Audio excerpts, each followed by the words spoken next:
hawak na kami. Ano ginagawa ko dito? Hindi mo ko hinahaano. Napapagalitan ang lola. Ayan. So, kulay na po siya.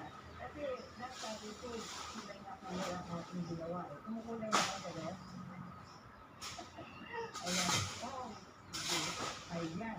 So, ang kulay na ito, ang gluten natin, ang kulay asul na yan, alam niyo ba, ay dulot ng anthocyanin, no? Isang antioxidant po ang anthocyanin, ang nagbibigay ng kulay asul na kulay. Kaya naman, itong anthocyanin na ito, ang nagdulot para gawing natural food coloring. Yung mga pagkain po na kulay purple, dahil po sa ating sinasalaman. Yung natural, yung synthetic din po eh. Pero bukod po sa natural na food coloring, na tulong na ating hindi halaman kukugan, no?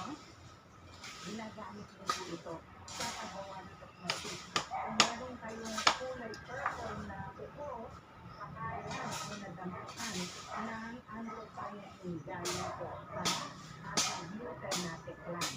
Okay. At sa gusto mag-propagate ng ating gluten natin, may maganda akong balita sa inyo para sa soil, no?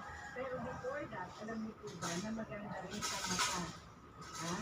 Malabo ang mata, mahina ang kita, o dito makatulong lang once a day na pagtsatsaan natin. O katulad ng bago natulog, first time na inumin eh.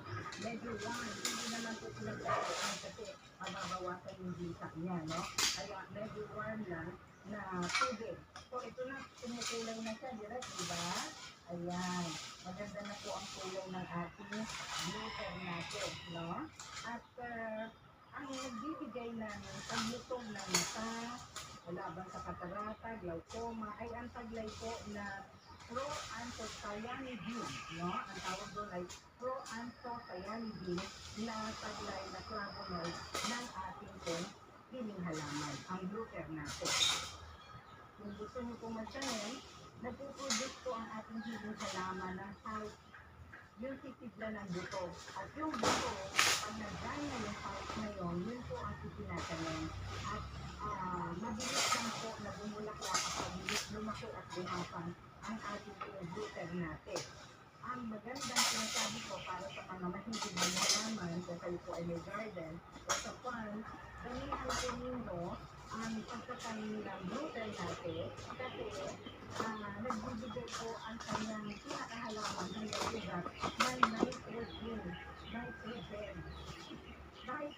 ang tawag doon.